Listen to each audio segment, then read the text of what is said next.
चुनावी नतीजे से एक दिन पहले ही अखिलेश यादव ने मान ली हार। एग्जिट पोल में समाजवादी पार्टी की हार देख बेचैन हो गए अखिलेश, देने लगे सीधे धमकी। यूपी उपचुनाव में योगी का जलवा जलाल, मुसीबत में फंस गए मुलायम के लाल। जी, उत्तर प्रदेश में जितनी भी सीटों पर उपचुनाव हुए थे उन 9 सीटों के एग्जिट पोल ने अखिलेश यादव की हालत खराब कर दी है। समाजवादी पार्टी के राष्ट्रीय अध्यक्ष अखिलेश यादव ने गुरुवार को जयपुर में मीडिया से बात करते हुए कहा कि उत्तर प्रदेश में हर स्तर पर भ्रष्टाचार फैला हुआ है। योगी सरकार इस पर लगाम लगाने में पूरी तरह विफल साबित हो रही है। कहा कि लोकतंत्र को सबसे खराब स्तर पर भाजपा ने पहुंचा दिया है। भाजपा को पता था कि वो उपचुनाव हार रहे हैं, इसीलिए पूरी सरकार वोट लूटने में लगी हुई थी। कमिश्नर दूसरे प्रदेश से इसलिए लाए गए ताकि उत्तर प्रदेश में लूट मचाई जाए।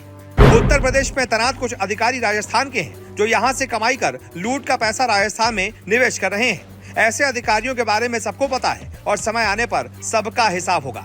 यानी कि अखिलेश यादव मान रहे हैं कि उत्तर प्रदेश में उनके साथ खेला हो गया है, तभी तो इस तरीके के बयानात दिए जा रहे हैं। यानी हार का बहाना अभी से तैयार कर लिया गया है।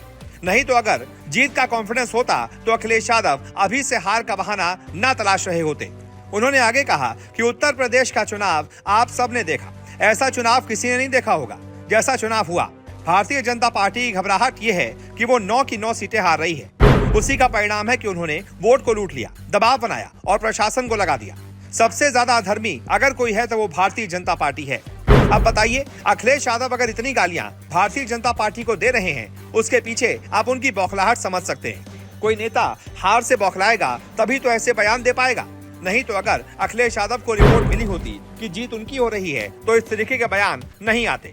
एग्जिट पोल में भी साफ हो गया है कि भारतीय जनता पार्टी की ज्यादातर सीटों पर जीत हो रही है। इसीलिए शायद अखिलेश यादव बौखला गए हैं और भारतीय जनता पार्टी को अधर्मी बता रहे हैं। कह रहे हैं भारतीय जनता पार्टी ने वोटों को लूट लिया, अधिकारियों पर आरोप लगा रहे हैं। और सिर्फ इतना ही नहीं, आगे ये भी कहा कि भाजपा धर्म के रास्ते पर नहीं चलती, धर्म का रास्ता न्याय का रास्ता है। भारतीय जनता पार्टी ने वोट की लूट की है। ये लोग हर चुनाव में कुछ ना कुछ लूट तंत्र अपनाते ही हैं। सरकार अग्निवीर व्यवस्था खत्म नहीं कर पाई। देश और प्रदेश में बेरोजगारी बड़े पैमाने पर है, महंगाई भी बड़े पैमाने पर है। जनता इन मुद्दों को लेकर भाजपा को सत्ता से बेदखल करने का मन बना चुकी है। यानी कि ये सब कहते हुए अखिलेश यादव की कोशिश ये है कि ध्यान थोड़ा सा डाइवर्ट किया जाए, लोग उनकी हार पर चर्चा ना करें, क्योंकि अखिलेश यादव को पता है कि जितनी ज्यादा अभी हार पर चर्चा होगी उनकी छवि पर उतना ही ज्यादा डेंट आएगा। अभी तो उपचुनाव हारे हैं, ऐसे में आने वाले वक्त में विधानसभा चुनाव से पहले भी उनकी हार निश्चित हो सकती है, उनकी हार तय हो सकती है। क्योंकि मैसेज तो यही जाएगा कि जो उपचुनाव नहीं जीत पाया वो विधानसभा चुनाव क्या जीत पाएगा। इस वजह से अखिलेश यादव बौखलाहट में इस तरीके के बयान दे रहे हैं। वैसे इस पूरे मुद्दे पर आपकी क्या राय है और आप इसे किस नजरिए से देखते हैं? जो भी आपकी राय हो कमेंट करके बताएं और इस वीडियो को शेयर करें।